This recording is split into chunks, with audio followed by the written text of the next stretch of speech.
प्रकृति का नियम है, स्त्री पुरुष के संयोग से संतान का जन्म होता है। यह नियम जीव जंतुओं और मनुष्यों के लिए भी है। शास्त्रों में इस विषय में जो कथा मिलती है उसके अनुसार सृष्टि के आरंभ में ब्रह्मा जी योग बल से मनुष्य को उत्पन्न करते, लेकिन इस क्रिया में काफी समय लगता था। ब्रह्मा जी ने भगवान शिव की तपस्या की और सृष्टि के विकास का दूसरा तरीका निकालने की प्रार्थना की। भगवान शिव ने ब्रह्मा जी तपस्या से प्रसन्न होकर अर्धनारीश्वर रूप में प्रकट हुए। इसके बाद से मैथुन क्रिया से सृष्टि का विकास आरंभ हुआ।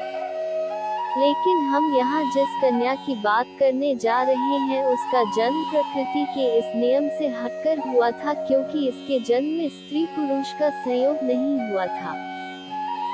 ये कन्या थी भगवान वेद व्यास जी की माता और महाभारत के भीष्म पितामह की सौतेली माँ सत्यवती, जिन्हें गंधा नाम से भी जाना जाता है।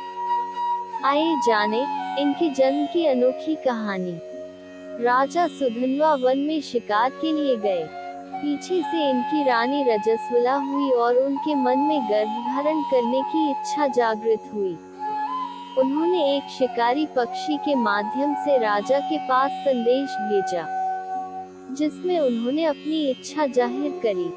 राजा ने उस पक्षी को एक पात्र में अपना वीर्य डालकर दिया और कहा, इसे रानी को दे देना। शिकारी पक्षी ने रानी के पास जाने के लिए उड़ान भरी। रास्ते में एक अन्य शिकारी पक्षी के साथ उसकी लड़ाई होने लगी। इसी बीच वीर्य का पात्र यमुना नदी में गिर गया। यमुना में ब्रह्मा जी के श्राप से एक श्रापित अप्सरा मछली रूप में रह रही थी। वीर्य का पात्र उसने ग्रहण कर लिया और वह गर्भवती हो गई। गर्भकाल का समय जब पूरा होने वाला था, तभी एक मछुआरे के जाल में वह मछली फंस गई। इतनी बड़ी मछली को देखकर सभी मछुआरे बहुत हैरान हुए और इसे राजा सुधन्वा के दरबार में ले गए। राजा की आज्ञा से मछली का पेट काटा गया तो उसमें से एक बालक और एक बालिका निकली। बालिका के शरीर से मछली की गंध आ रही थी। राजा ने उसे मछुआरे को दे दिया और यह बालिका मत्स्यगंधा कहलाई। बालक को राजा ने रख लिया।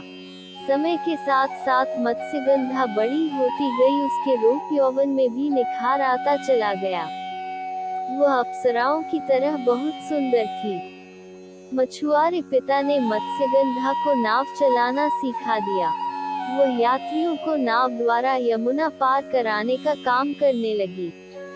एक दिन ऋषि पराशर यमुना पार करने के लिए मत्स्यगंधा की नाव में बैठे और उस पर मुग्ध हो गए। ऋषि पराशर ने उससे अपने प्रेम का इजहार किया और बोले, वो उससे एक पुत्र उत्पन्न करने की चाह रखते हैं। मत्स्यगंधा ने कहा, आपका और मेरा मिलन कैसे हो सकता है?